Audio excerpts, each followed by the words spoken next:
You good to go? Good morning, everybody. I'm Councillor Webb, Exec Member for Children, Young People and Education. This decision session on Tuesday, the 5th of March 2024. First item on our agenda this morning is declarations of interest.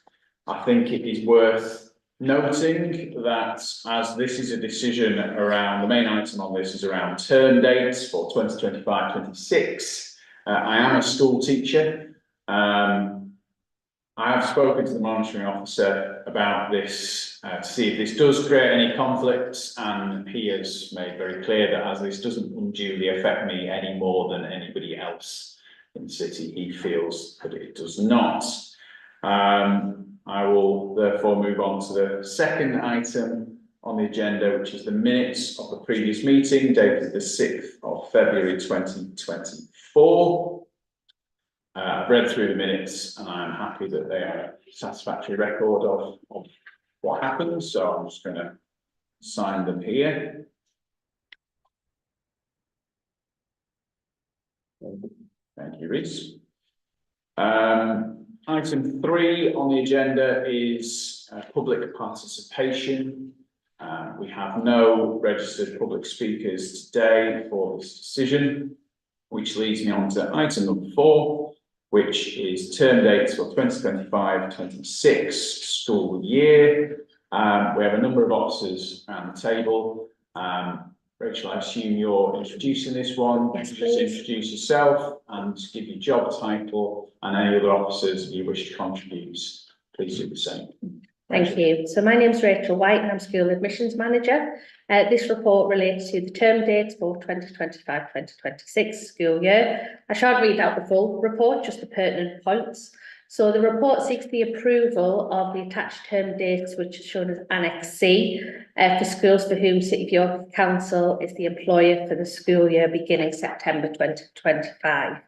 The benefit in determining the term dates in advance in discussion with other local authorities who include our regional neighbours is to ensure the consistency of term dates. There are agreed guiding principles between our regional local authorities already in place, which we use to determine and set the draft term dates.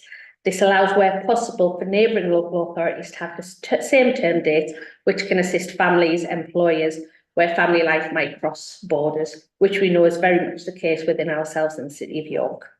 The regional challenge with our Yorkshire and Humber local authorities is that some local authorities choose to have the fixed Easter break. So across the region, there is some differential there, but we are very keen that our determined term dates do match those of our immediate neighbours, being North Yorkshire Council and East Riding of Yorkshire Council.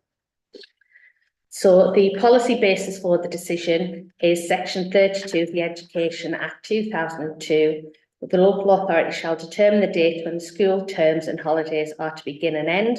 School must be open to pupils for 190 days in an academic year and 195 days for teachers. There's no formal mechanism for the setting of holiday dates. However, we do use the guiding principles which have been agreed regionally. We don't feel there are any financial strategy implications.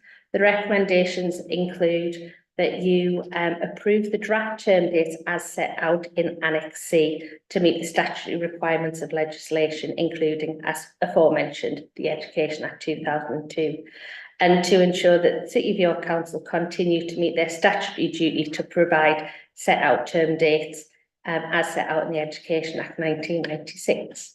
So the term dates are set annually on behalf of the City of York Council, where we are the employer. The responsibility for setting term dates for other schools, such as multi-academy trusts, does rest with the governing body of the academy trusts, not City of York Council. However, historically, these dates, the dates set by City of York Council, have been followed by the academy trust with very little deviation. If anything, the deviation have only been relating to the school training days, which are the additional 5 days for teachers. So we have discussed with our immediate neighbours, East Riding of Yorkshire Council and North Yorkshire Council. They are consulting on the same term dates as we have for the draft term date, which means that subject to their own consultation and determination, our term dates would match theirs.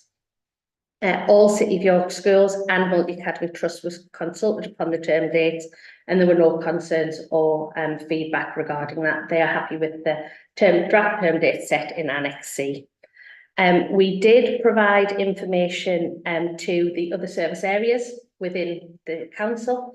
One thing to note was the feedback with regards to York's tourism and retail and hospitality sectors that felt that the staggered half term in October 2023 brought significant benefits.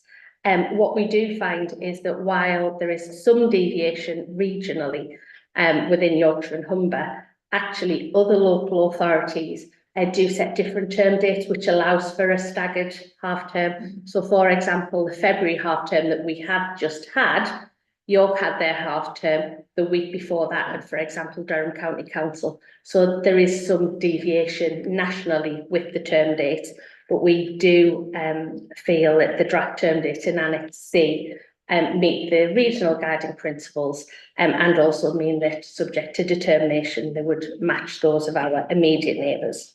So there's option 1, which would be to approve the term dates set out in Annex C. Option 2 would be not to approve any term dates and fail to set term dates, which would obviously be contrary to the Education Act. Or option 3 would be to determine different term dates. However, this would deviate from the regional guiding principles and be less likely to mirror our immediate local authority neighbours. Therefore, in conclusion, we would ask that the draft term dates as set out in Annex C are approved as the term dates for the academic year 2025-2026. Thank you. Very short. Anything else from anybody else? Thank you very much. I do know the economic argument for splitting it with other nearer neighbours, but of course we have to compare that against the difficulties for parents, families who might cross borders and things like that, and I think that's an issue that we've noted, but sometimes it does happen. So I think it's worth pointing out. I also think it's worth mentioning the fact that in other authorities around the country, and in fact in Wales, I think it is, they've actually started to shorten the summer holidays and lengthen some of their other holidays in order to support vulnerable families. Because obviously the more time they're in school, or the shorter the holiday periods, the better for young people in terms of lost learning. But I actually think that this has been a really well put together document. Thank you for the work on it, because it is something that needs doing every year, and it's one we need to get right. So, saying all that, I'd like to move to option 1, and I'll read that out. Option 1 is to approve the term dates provided in Annex C and continue to follow the guiding principles of setting term dates regionally, and where possible, align the term dates with our bordering local authorities. So my decision is option 1. Thank you very much. Thank you. Item 5 on the agenda is urgent business. I've not been made aware of any urgent business, so at that point we will conclude the meeting.